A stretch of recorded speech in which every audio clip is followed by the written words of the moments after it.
Hi, everybody. Welcome back. This is Her Career Unplugged. And I want you to take a moment, picture this. You've been in your role for 2 years. You know the job, people respect you.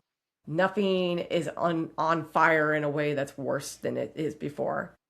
But every few months, you have that little voice that says you should be doing something more by now. Is that voice right? It might be. It might also just be noise. So that tension is what we want to talk about today. I'm Joanne, and I'm Vimala, and welcome to Her Career Unplugged. and today we are going to talk to you about stalling your career.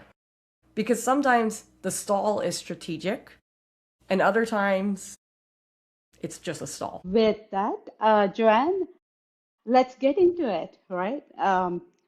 What does career stall mean to you? I think we both have different perspectives, so maybe we'll start with you. And what does career stall means to Put the you? pressure right on me. Okay. Yes. Yes. What career stall?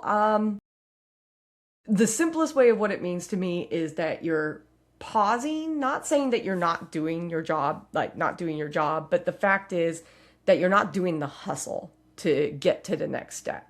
There's a lot of roles that are like terminal roles. So if you're like a senior engineer, that might be the end. Maybe you don't want to become a manager. So you might just do your job and pause at that point because either family or just the want to continue on. That's what career stalling means to me. How about you, Vimala? Career stall, I know at different stages of my life, career stall meant different variations within my journey. When I had my daughter 20 years ago, career stall was something that I was good at my job. I'll do what I'm doing the best, but I'm not going to hustle, be as aggressive that I would normally be. Being a new mom, it felt like I'll do my job, be the best, but I'm not going to do everything else that we need to do, like networking, going and speaking, thought leadership. If I think about my career now, 20 years after, I feel like I'm flexing. Just going back to the analogy of like you're working out, you got everything that you wanted to do, you're trying different things, strength training, or you're trying to like maybe do some running, cardio. Similarly, in my career, I did like development, I did the management, I did DevOps. I've been in so many different roles. Now I feel at this point of my life, I'm flexing. I'm comfortable where I am. I want to do the best, be influential. I'm not going to just sit there and not do the best. I'm still going to be my best, but okay where I am. I'm not going to hustle for promotions. If it comes organically, that's fine, but I'm not going to kill myself. Yeah, I like that analogy. I like the running part because, I run, I'm not very fast. I can do maybe 10 minutes if I'm pushing myself, but Oh, comfortably, I could run an 11-minute mile. And working out wise, I'm like, you know what? I'm comfortable at 11 minutes, but I'm still pushing myself because if I got lazy, I would do 12. But 11-minute mile, running it, keeping yourself on track, keeping yourself honest. I like that. You see, there's a lot of different definitions of a career stall, right? And I think there's a key point that you hit there is that it does fluctuate depending on where you are in your career. So, because you started with like talking about your own stalling, like is there a specific stall in your career journey that maybe you could share? I have one, but I want to give you a chance to talk first. sure, yeah, the pressure is mine now. All good, all good. Actually, I do have a very good story that just came to my mind, which is different from what I shared before, not when I became a mom or not where I am right now. Going back to uh, like a pivoting point for my career, I was at a company where I did not agree with how things were done. Like I was really good. I was actually leading most of their initiatives within the company, but I had a disagreement with how things were done with my management specifically. But at that point, there were two options. Like there were days where I just felt like I have to quit. I have a very tough manager. I'm going to quit today. But on the other end, I thought I'm providing my services to this company. I'm really good at what I'm doing. And I am aligning with the company's strategy as well. So I'm not like doing anything negative there.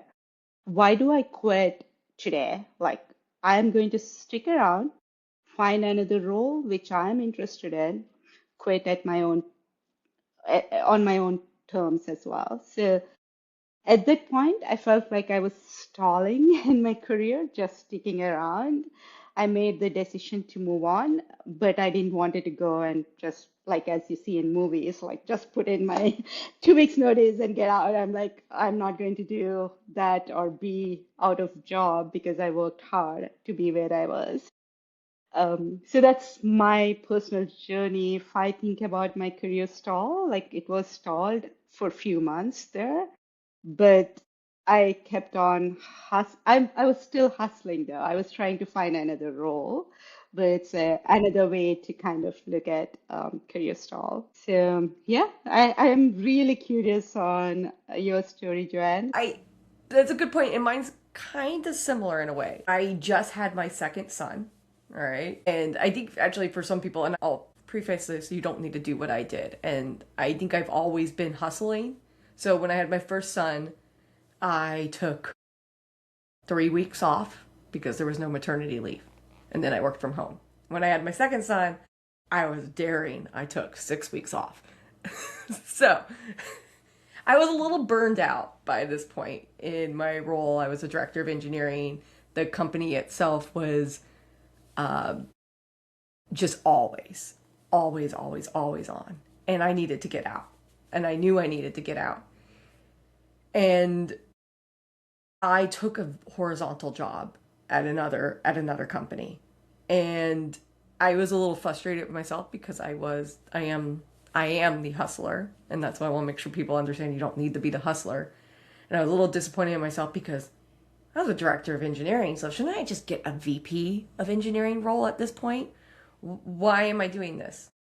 But I took it in and realized very quickly one, the director of engineering role was a perfect way to go into the company because you had to relearn the company and everything is different. So you are actually kind of resetting a little when you go to another company. And that stall was really important to understand the landscape.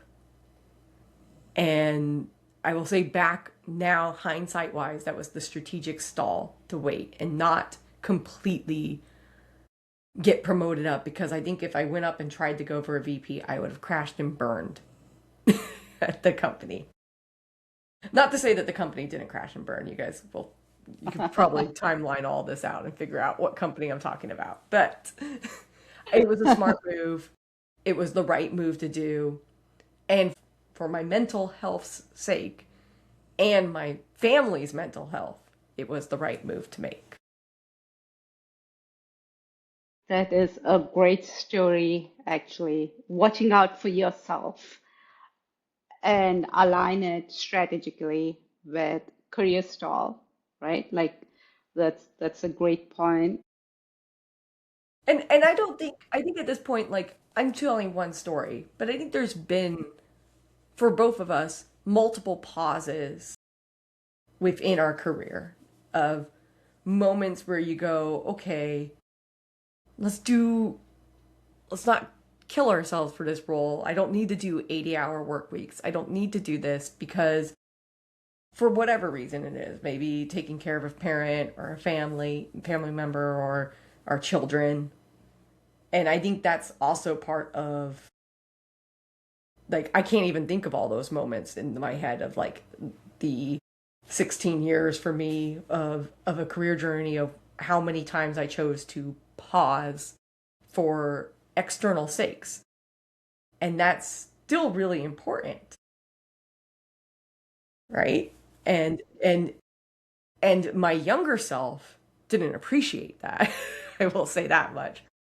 But and I think that goes into how are we okay with pausing Right. versus stalling, right? Actually, if you guys hear here, we're calling it a pause because a stall, it's a little bit different, isn't it, right? Right. Yeah. Just pausing, like, again, I think I'm in this mode of kind of like in that fitness mode, trying to do like a good balance of taking care of myself.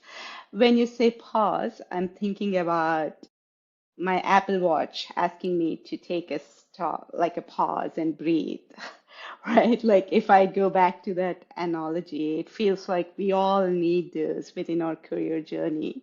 And as you rightly said, we both have seen that, both being seasoned technologists in the space, to kind of take those pauses within your career is definitely healthy and is required.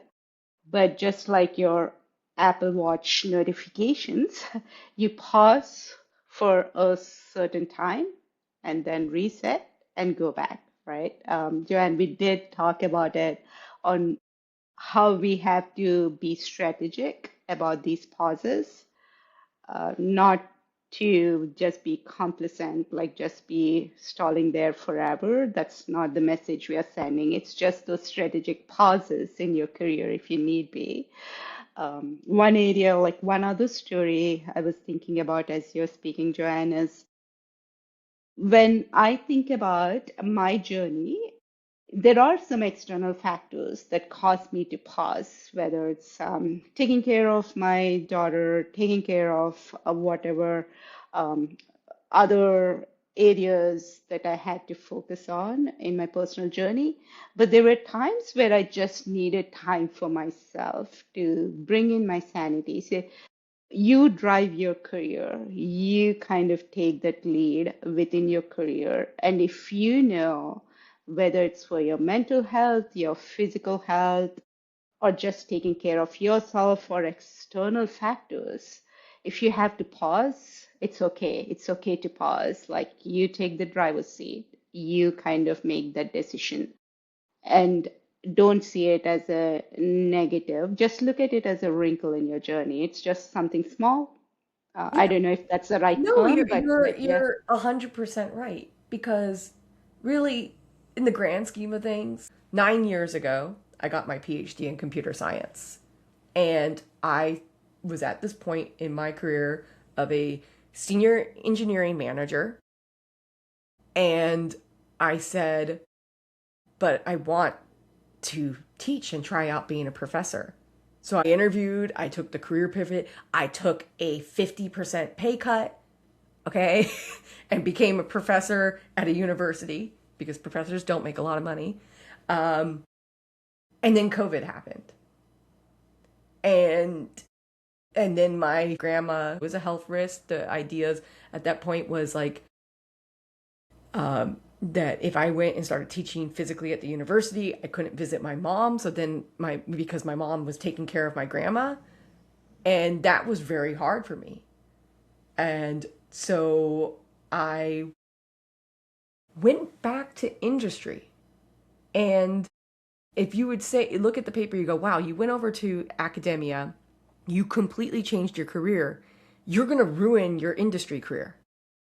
Me going back to industry, I became a director of engineering. Actually, me leaving and doing something different got me out of the stuck of a senior engineering manager to director. That And is amazing. so those pauses, those moments where things happen, those pauses are strategic. Maybe not because you were thinking of the strategy at that moment, but I guess what I'm really trying to say is more so you cannot completely destroy your career unless you do something illegal. Okay. True. Yes. And I love where you said being strategic. Like you need to have that strategy. You need to know the why, and you need to have a timeline, and you need to kind of come up with a strategy on how you're going to improve it. Yes. Yes, so So, definitely. and I think that's a great point. Is even though I went to be a professor, it didn't mean that I was not involved in industry. I was still constantly learning. I, at the time, became an AWS community builder because I started creating content on YouTube. That's when I started my YouTube tutorial channel. Like, all that happened while I was a professor. So I didn't pause on not being involved in tech. It's very easy to remove yourself and become complacent, right? So when you're taking your pause, you still need to be growing yourself. True. That's a very important point. I think we were talking about it too before the episode and on not to coast, but to have those strategic pauses to kind of like reset at some point, like have those timelines. Right. Because if you coast, um, if you've always been like the top engineer and then you start coasting, and I'm sorry, I'll always use engineering analogies, but for those who are not engineers, just you've always been the top of your group. So you get, your performance ratings, whatever it is, 1 through 5, or exceeds expectations. But if you never change yourself, other people are still going to grow. So if you decide to coast, you have to understand that coasting might not be enough, and usually it isn't enough because you're not growing yourself. So eventually your exceeds expectation becomes a, gosh, they are a problem and we need to start talking about letting them go. And that's a scary part of the pause. So don't be complacent in your pause. You still need to realize and be aware of what's going on around in the world so you're not left behind. Yep, that's a great point. And being in the industry, I think these are the lessons learned that we went over, how you can be strategic when you're coasting, what are the indicators you would have to look for, and have a timeline to reset. So look for all those pointers as the messaging that we want to kind of like give out to our audience today. So when you pause, and I know this is a very different topic than what we've talked about before. We've had conversations around like just do it, you're not ready, but you got to do it anyways. But the reality is sometimes I need to pause, be it a baby or a family member or just the hustle is too much. But yes, when you pause, you still need to be aware of what your peers are doing and where you stand amongst your peers. Not so much to be maybe the best person in the group, but don't be a slacker in the group like that. That's yeah, you kind of hit the nail. Don't be the slacker in the group. If you're doing the best and still like coasting, but what Joanne has shared with us, if you're a community builder, using other avenues to be relevant, you're okay. But as she said, don't be a slacker for sure. Yeah, Yeah. that's a great point to make. And then that pause that you chose to do will not ruin your career. I want to say that I want to say that very clearly to anybody that was that's what I needed to hear when I was in my 20s was it's not going to ruin your career. You will not destroy your career off of pausing. That's fine. Yes. With that, let's go into rapid fire. Rapid fire is a fast and little provocative session of our podcast. So I'm going to ask some questions. We'll take a minute, and Joanne, we can kind of like use these questions, and we both can answer since we don't have a guest today. All right. So let's start. You've been in the same role for 3 years, but you keep getting good reviews. Stuck or strategic? That's a tough one, right? Like I would say you are stuck if you don't feel like you are stretching yourself. So if you don't feel uncomfortable, which means you're not been challenging yourself a little bit, it doesn't matter that you're getting good reviews, you are stuck. But if there's something else going on, an outside factor of why you have been there, then it's strategic, right? So only, I know I'm breaking the rapid fire rule on question one. So most likely stuck unless there's an external factor. Yeah, on my side, I think it depends, right? Like I just wanted to give like a one-liner there. It depends. If you're strategic, it's your game plan, you're good. But if it's happening organically without any strategic plans, then no. Yeah. All right. You passed on an opportunity because the timing wasn't right. Stuck or strategic?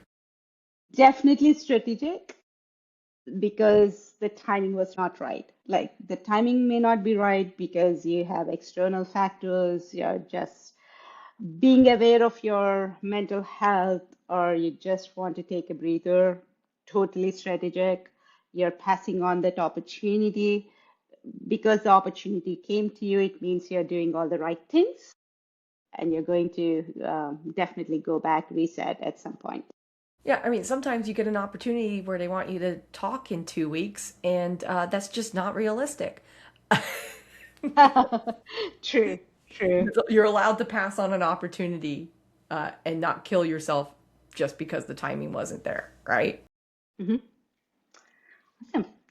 Going on to the next one, you know you want to move, but you're waiting to see if the internal promotion comes through first.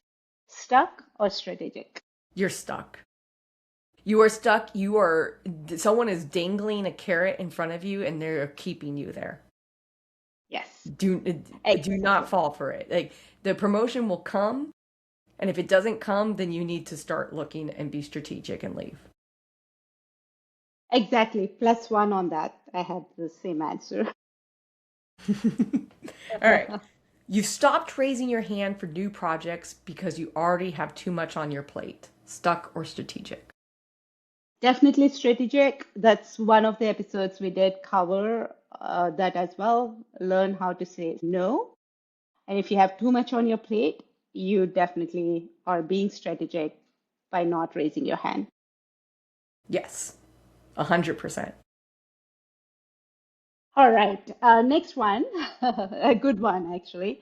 You haven't updated your LinkedIn in 2 years because you're not looking. Stuck or strategic? Oh, I know this is like a love hate for LinkedIn for people. I will say you are stuck. Okay? And this is something I've gotten on a friend just recently. She has not updated her LinkedIn in like 7 years because she's not looking. But now she needs to look. And now she has a LinkedIn that hasn't been touched for 7 years. And unfortunately, um, LinkedIn is a necessary evil in the world of job hunting, at least in my industry. So, Yeah, I think I have similar answer. If you're in tech industry, I know a lot of people don't like to be on the social networks, but LinkedIn is necessary if you want to be relevant within tech industries. Other industries, it depends. May not be as influential as tech, but in tech, definitely you're stuck if you're not updating your LinkedIn profile. all right, you took a lateral move to a team that interests you more, even though it doesn't look like a step up on paper. Stuck or strategic? Strategic, going back to the initial conversation we had, you're flexing. It depends on where you are at your career. You're laterally moving because it interests you. That's flexing for me. All right. The next question, you said no to a speaking opportunity because you didn't feel ready. Stuck or strategic? Okay, so that one, you're stuck. You just got asked to speak. And so they're asking you, that means you're ready. So don't let those little demons talk to you out of it. That's my answer there. Plus one on that. When I first saw that question, I didn't see because you didn't feel ready. I think that's the pointer. But otherwise, if there is a speaking opportunity, you have too much on your plate, saying no is okay, it's strategic. But if you feel you're not ready, then you're stuck. Yeah, I agree. that's Plus just one. that's that little voice in the back of your head that tells you things that you shouldn't be listening to that voice. So, Yes, totally agree. all right. Last one. You have a candidate who comes in for an interview and you see that she's been in the same role for over 3 years. Is that a negative? Is she stuck? The way I see it, it's definitely not a negative, and I do a lot of interviews.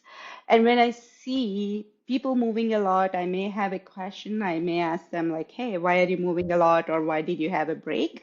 But I never stuck to me as a negative. When people come in and they are in the same role for a couple of years, that's not negative, at least on my end. It's not, to me, it also gives me a little answer of probably why they're interviewing at the same time. Yeah, I true. mean, if you've been in the same role for 3 years and the company is not giving you the opportunity to move up, I mean, more power to you. You're finding your opportunity. Yes. And that's what's Yeah. important. So, Yep. Definitely not struck. All right. So thank you so much. And that concludes our episode today on career stalls or pauses. Please let us know if you have your own story or journey. We are on LinkedIn. We are on YouTube. Please subscribe to our YouTube channel. You can also put your comments in within LinkedIn and YouTube to share your story, or you can listen to us on any of your platforms. Go to hercareerunplugged.com and you can listen in on any of the platforms that you usually listen to. Please definitely subscribe on YouTube. Until then, stay authentic, stay curious, and stay unplugged.